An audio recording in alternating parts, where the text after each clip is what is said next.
And I've used this to time the bottoms and the tops of this entire bear rally. If you go look at my videos and my tweets on Twitter, I've nailed it. I only own Tesla stock in my stock portfolio, but I do find blockchain very fascinating, and crypto is something that interests me, but I do not have any currently. In the future, maybe. We'll see.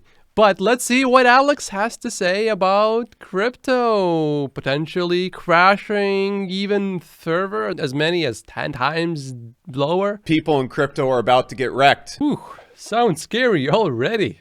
You can likely buy around the bottom here and make a lot of money in the future. You can also avoid losing all your money here and being stressed for the next year. And being angry at everyone and picking up a smoking habit. Sometimes opportunities present themselves, and then some people just run away like a chicken. But maybe with crypto, this makes sense. Let's dig deeper into this. I'm going to explain why the bottom probably isn't in here. I'm listening. The room seems completely normal. No, there's an elephant with a giant boner in the room, and it's doing inappropriate things now even, and you're still ignoring it. Please help me find. There is that elephant. I don't see it. I would like you to not get rammed by the elephant in the room. I'm the CEO of an ad tech company. Alex said before that his company is worth probably over $100 million. So I think it's good to pay attention. By every single data point, if you were looking at just crypto, if you were looking at just sentiment in crypto, you're looking at what's happening in crypto with FTX and all the things that are liquidating, all the things that can continue to keep liquidating, Voyager, Luna, all the things that have happened. And you look at everybody talking on Twitter, everything in crypto, all the charts, all the biometrics, everything indicates that we are at the bottom of crypto. Everything does, okay?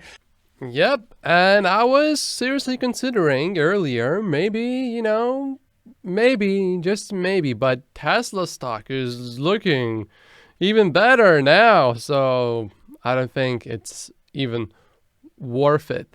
Even if there wasn't the elephant in the room, I don't think I would be really seriously looking at crypto in terms of putting money in anything over there. Picture like a giant skyscraper. All right. So we got real estate. We got the debt markets. We got bonds. We got equities, S&P 500, all that stuff. We got this is the giant market. And then in the basement down here, okay, we take a few stairs down in a little tiny dumpster area, we have crypto right here.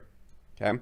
And so we're down here in this casino that's in the basement. We're gambling away. We're having the time of our lives down here. Okay. And if you just pay attention to what's going on in this room, well, right now, if you're paying attention to what's going on in this room right now, it looks like crypto's at the bottom. But what people don't understand is that crypto still exists in this giant building of general finance. And so you have everything up here. And when this goes down and crunches it, it smashes in the crypto. Crypto is just a floor in a building of entire finance. And what people are not doing is they're not looking at all finance. Yep, crypto is really tiny right now. 834 billion. Total market cap of global crypto, according to CoinMarketCap. Just to give you some perspective, S&P 500 alone is way more than 40 times. And there's terrible things going on here. And so we're down here thinking, oh, it's the bottom, it's the bottom. In this room, yes, it is the bottom. But if this building comes down, our little basement gambling thing is going to go 10 times lower. Okay, it's going to go much lower. I don't think we're going to go 10 times. Yep, although we don't really know for sure, but what I do know is Tesla's earnings are going to keep increasing in my deep conviction. You can see the estimates for earnings here and the stock price are completely disconnected at the moment because the PE multiples are contracting. If I was in almost any other stock, I would be worried about the crash if I was not a long-term investor. And I am not looking at crypto for that reason at the moment. But let's see what Becker says. Because we are not in a crypto bear market right now, primarily. We are in a macro bear market. At every single time in history, what's been going on is when crypto hit its bombs, this market was doing fine. This skyscraper was just fine. All their other investments were fine, so they could still hold. Now imagine all these, their main investments, which make up 90% of their portfolio, those crash. What do you think they're going to do with their crypto? They've never been in this position before. And by all intents and purposes, this building is doing very, very well. Yeah, even the Tesla stock, when the stock dropped recently, everyone was panicking, or many people were, and selling their stock. And if you bought at the higher price, and if you bought it with an intention to hold for a long term, and you sold, well, I'm making another video in which the chart shows that an average investor makes 2.9% return, while S&P is close to like 8% for the last 20 or so years during that select period of time. That is why, because people see something go down and they freak out and they sell, and they see something going up like, oh, buy. Wait, it's going down. Sell, sell, sell, sell, sell, sell. And so this is a chart that basically over time shows you when you should be buying Bitcoin. Okay, and so you can see it's been pretty damn accurate. As we get into the blue, you should be buying. Currently, this is an old chart. We're way down here somewhere right now. Yep, that chart looks almost as good as Tesla stock right now. Every single one of these data points, every single one of them was taken from 2008, aka the biggest macro bull market almost in the history of the United States, maybe the biggest one in the United States since before the Great Depression crash. If we look here, and if we look at the annual return right here, it is looking indeed quite nice.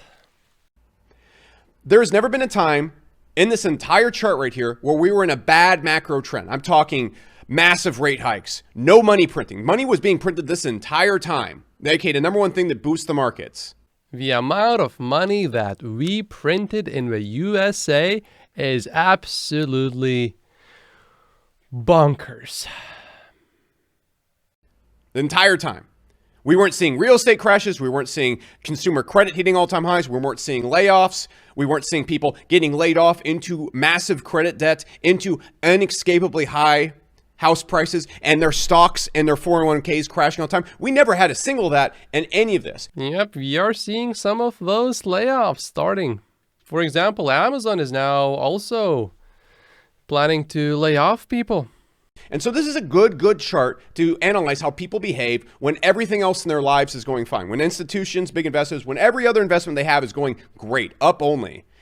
It's not just crypto people panicking, also Facebook investors panicking, and of course Tesla investors, many of them, they are panicking because of Twitter.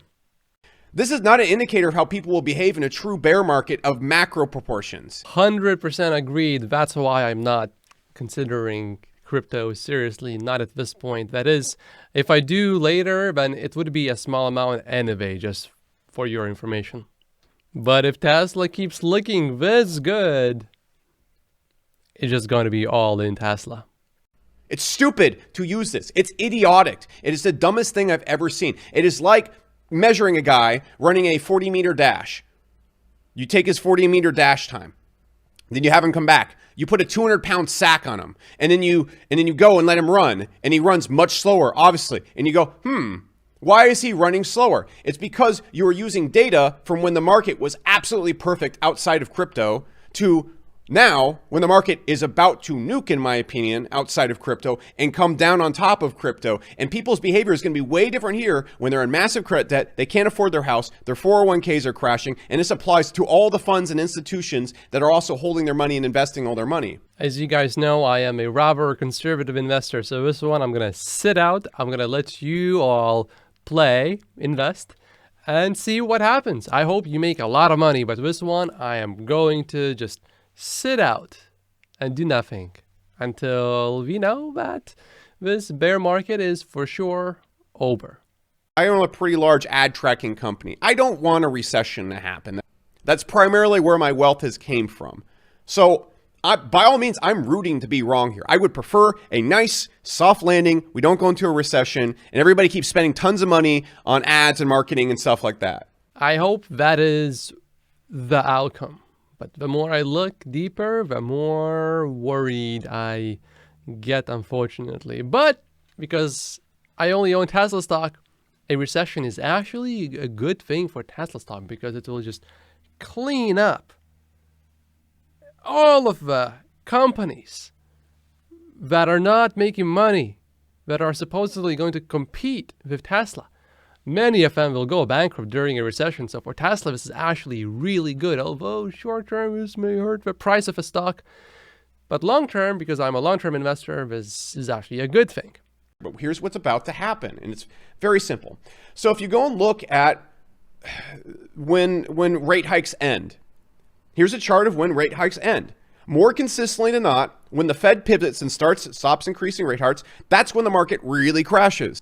Why does that happen? Because as rate hikes increase, the rate hikes don't crash the market. It's not like hikes alone crash the market. It's the outcome of the hikes and the impact of them when they start to happen. The impact of it doesn't happen right away. What happens is the hikes increase, businesses start laying off people start spending less money, the earnings of stocks and businesses go way down, then stocks go way down. People stop buying houses and have less money to spend and are laid off. They stop buying houses, the real estate market goes down. Okay, and it's just a cascade of effects like that. There's, of course, more to it, but that's a pretty good oversimplification. Me, for example, one of my businesses, I went through a business and I'm like, oh, you are getting out. Oh, you are not working hard enough. You got to work harder if you want to stay here. Work harder. Show me that you're working. And also that business has a credit line of $400,000, of which the business was using $130,000 because inflation was higher than the interest rates that I was paying.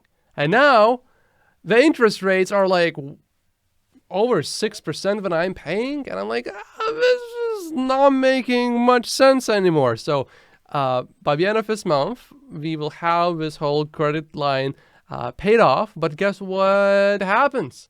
That means this money is coming from something. That means someone has to be working harder because whoever was slacking off is now out. And now the person that has to find a new job has to spend less, which produces less income for other businesses. And then those businesses, because they make less money, they have to fire people. And then people can buy houses and stuff. And yeah, that was a pretty good summary of what happens. This is the price of Bitcoin when equities and the other markets are doing like kind of okay. The general markets are okay right now. If you look at the S&P 500, here's where we peaked out at. We really haven't gone down that much. Yep, we are only down 12% in the last 12 months. Not that much. Equities are probably going to go a lot lower. And when equities go a lot lower, you can see here's the top of equities. You can see right here, here's the top of equities. All right, it topped out about 4,700. This times perfectly with Bitcoin's crash and rate hikes and everything that came on. Okay, so don't act like equities aren't. Bitcoin is basically tied to equities. Yeah, I remember hearing that Bitcoin is not tied to equities at all, but Alex has a good point here. Blood in the water in general finance, we're probably going a lot lower. The question is, when will it happen, and will it even happen? Most seem to agree it will happen. Elon Musk thinks it's basically inevitable, but no one can really catch the bottom perfectly in the macro economics, unfortunately. So you have that. What should we do in this situation? It is quite easy. Wait for the Fed to pivot. Markets will likely crash. If we're lucky, something will break and markets will really crash. Long story short, wait till the markets crash. Wait till general finance gets in a crash situation and the Fed has started to pivot. Okay, and if we look at general markets in the past, Fed pivots, we see these big dips right here. And if you buy any time during these periods right here, you're pretty much good. These aren't high-risk buys right here. I'm going to reason if you buy top cryptos in this period too, you're pretty much good. We're not in this period yet. So just don't buy anything. That's it. And if we do see a soft landing, we roll into altcoins. We roll into microcaps. Do the same thing we've been doing for 2 years. Yeah, I think I'm going to wait for the elephant to be not naughty anymore. And for now, I will just stick with Tesla stock only. That's the point. And if you don't factor in macro markets into your thinking about crypto, you're an insane person. And I don't want you to be an insane person. I prefer if you don't get wrecked, and maybe you could just go and get drunk for the next year instead of investing in crypto. Maybe that's what you should do instead. Drunk on Tesla stock, maybe. These are 48 reasons why I only own Tesla stock in my stock portfolio. My name is Matt Poe. Just like and subscribe if you haven't yet. And I'll see you right here. Thank you so much for watching.